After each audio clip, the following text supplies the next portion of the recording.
Hola audiencia, saludos con respeto y afecto como siempre y recordándoles que este segmento, Quito Encuentro de Oportunidades, tiene que ver con el desarrollo en general, con el emprendimiento en particular y claro, ahora vamos a hablar de un tema en extremo delicado y trascendental.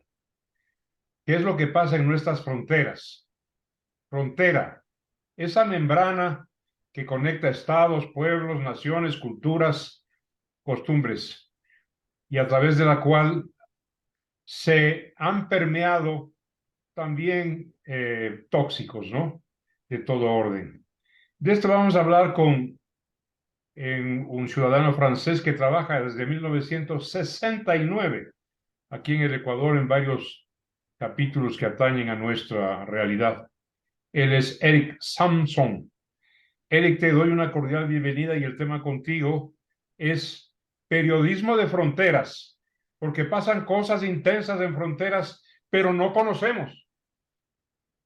Sí, es cierto. Hola, buenas noches, Marcelo. Buenas noches a toda su audiencia. Gracias por la invitación. Es cierto, como bien lo dices, las zonas de frontera, que sea la frontera norte nuestra o la sur o la frontera amazónica, siempre son zonas complejas. A veces son zonas donde el Estado no está muy presente, donde hay una ausencia de los organismos del Estado, hay una ausencia de servicios básicos, de empleos, y son zonas donde a veces los grupos violentos, que sean las mafias o etcétera, reemplazan el Estado, ¿no? Son zonas de tráficos de todo tipo. Entonces pueden ser zonas difíciles. Son también zonas, entre paréntesis, donde pasan cosas hermosas, donde hay también gente que vive la vida. Yo estaba hace algunos meses por San Lorenzo e hice algunas entrevistas de unas mujeres refugiadas hermosas de Colombia o de Venezuela, que era chistoso, ¿no? Porque ellas se sentían súper tranquilas en San Lorenzo, que es un nombre que da miedo en Ecuador, ¿no? Mucha gente que nunca ha puesto un pie en San Lorenzo, seguramente, tiene una imagen mental de que San Lorenzo, Mataje, etcétera, es peligroso, que no hay que ir. Cuando allá hay gente violenta, no vamos también tampoco a ser Madres Teresa, no vamos a ser ingenuos, pero también hay un montón de gente que trabaja, que se desarrolla, que quiere tener una mejor vida. Hay un grupo cerca de San Lorenzo, un grupo de mujeres de toda la edad que cantan, que expresan, que luchan por sus derechos al ritmo de la marimba. Entonces hay un montón de cosas hermosas en fronteras. Y sí, la verdad es que hay muchas cosas que no sabemos, porque como bien dices, Marcelo, la cobertura ha bajado. Y la cobertura ha bajado en particular desde el trágico asesinato de los colegas del diario El Comercio, que provocó que, bueno, un reflejo de miedo, de autocensura. Pocos medios empezaron a mandar sus enviados especiales para cubrir esas temáticas que, de nuevo, pueden ser temáticas de violencia, de tráfico de droga, de tráfico de personas, de migración, pero también hay temas hermosos y hay un montón de comunidades allá que tienen necesidades y es trabajo, hasta diría, es deber de los medios de darles una voz. Yo me recuerdo justo al inicio de la pandemia, yo tenía una clase de periodismo de guerra y teníamos previsto un viaje a San Lorenzo y el día siguiente entró en vigencia el confinamiento.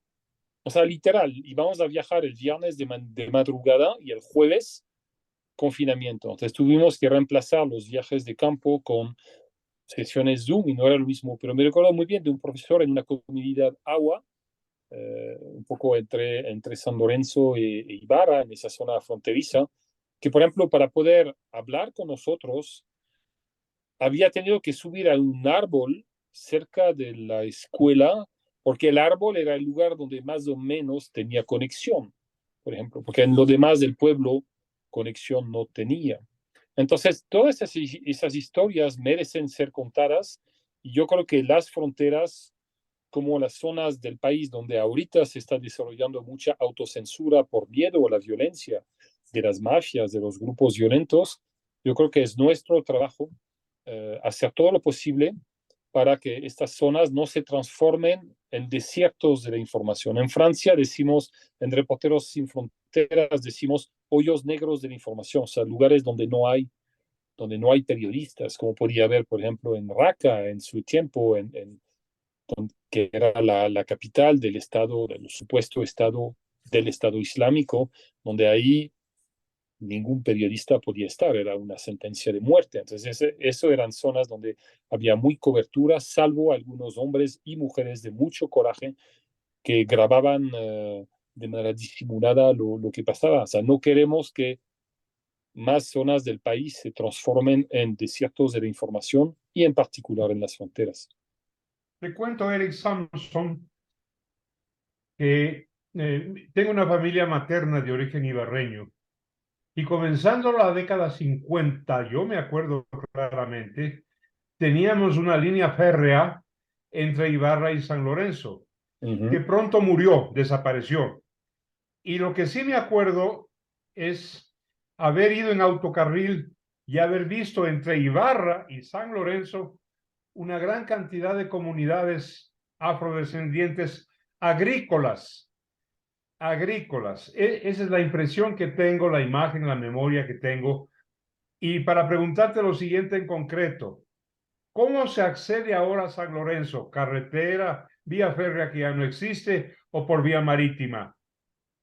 Bueno, depende de dónde vienes, ¿no? Ahorita yo hice el viaje que tú hiciste, pero de Lita a San Lorenzo. Me recuerdo que fue cuando, en la época de Rafael Correa, cuando se recuperaron las vías y se trató de hacer de la Lita a San Lorenzo un trayecto, digamos, más turístico. Entonces nos invitaron, hicimos el viaje, llegamos a la estación de San Lorenzo, pero fue solamente esta vez, o sea, no duró. El problema es que creo que los trenes que tenemos, que son más bien autoferos, ¿no? Son como buses donde tú pasas velocidades, no están hechos para el transporte y todo eso. Entonces, ¿cómo vamos a la zona fronteriza? No, es por carretera. Esa es la Ibarra, Salinas, Lita, San Lorenzo, que yo pasé por ahí recientemente, de hecho, salvo una parte un poco dañada, estaba buena. Entonces, o pasas por la carretera que bordea el Pacífico, ¿no? De Esmeraldas a Borbón y a San Lorenzo, o la carretera que viene de Ibarra, porque la parte marítima, yo diría que sí, la gente que viene de Colombia, eventualmente la gente que viene de Colombia ahorita, que han abierto la carretera y el puente en Mataje, podría pasar eventualmente por aquí, pero es una zona todavía bastante difícil, para decirlo gentilmente. Y sí, vemos mucha gente llegar por mar desde Colombia, desde Tumaco y todo eso. Entonces, hay todavía gente que llega por mar al muelle, ¿no? Al muelle de San Lorenzo, que a mí me da una pena porque la última vez que fui, parte del muelle, ese muelle en forma de L, ¿no? Que es un muelle no recto, sino un poco torcido, donde al borde de una bahía hermosísima, con unos manglares hermosísimos, ya está tan podrido el acero que ya se está cayendo. O sea, una parte del muelle se cayó y uno no puede impedir pensar que esta zona bien tratada, con seguridad, etc., podría ser turísticamente bastante importante. Pero te digo, yo creo que más allá de solo este aspecto de canoa por la gente que viene de Tumaco, la carretera es el camino. Bueno, te quiero decir algo, ¿no? Como ecuatoriano que soy, tengo toda la potestad, la facultad de pensar y decir algo. Si en San Lorenzo, Esmeraldas en general, en particular San Lorenzo, no hay una vanguardia potente de inversión pública, de desarrollo social, económico, agrícola, comercial, la parte privada no se va a instalar nunca. Y yo tengo el derecho y la obligación de reclamar al poder público una mayor y mejor atención, insisto, en inversión pública que tiene que hacer de pendonera, de vanguardia para rescatar en algún momento, no es fácil, la provincia y a San Lorenzo. Eric. No, estoy de acuerdo, no, porque y tiene que ser global. O sea, por ejemplo, okay, todo lo que es transportes, vías, y en ese sentido las vías no están tan mal, pero ¿cuáles son las oportunidades de trabajo? O sea, no puede ser que el futuro de los jóvenes de la zona sea o ir a raspar coca al frente o ingresar en alguna banda o ser futbolista o trabajar, como qué sé yo, en el servicio público. O sea, no puede ser, debe haber más, pero para que eso ocurra, y estoy de acuerdo contigo, el Estado debe garantizar seguridad. O sea, ¿quién va a instalar un negocio si a la semana te van a venir a vacunar? O sea, la gente no va a hacer eso. Entonces, yo creo que sí, el Estado tiene que armar una política integral para que la educación mejora, para que haya oportunidades reales, pero eso se tiene que hacer en un marco de seguridad. O sea, si no, ¿quién va a venir a instalar una empresa, una fábrica en esas condiciones? Pues sabes qué, Marcelo, quería decirte, cuando yo te hablé de esas mujeres que hice su perfil, todo eso, era chistoso porque ellas venían de Venezuela o de Colombia y para ellas San Lorenzo era tranquilo. O sea, ellas me decían, no, pero aquí no pasa nada, está bien, está tranquilo. Y es interesante esta diferencia de sensación, porque venían de barrios difíciles de Caracas o de otras ciudades de Venezuela. Y para ellas, San Lorenzo, no te digo que era un paraíso, pero era un lugar donde sí tenían ganas de desarrollar su vida. Entonces, a veces las sensaciones de seguridad cambian, ¿no? En función de tu historia de vida y de dónde vienes. Pero estoy de acuerdo, esa es una zona que tiene mucho potencial. Pero no todo puede ser minería ilegal que destroza el medio ambiente.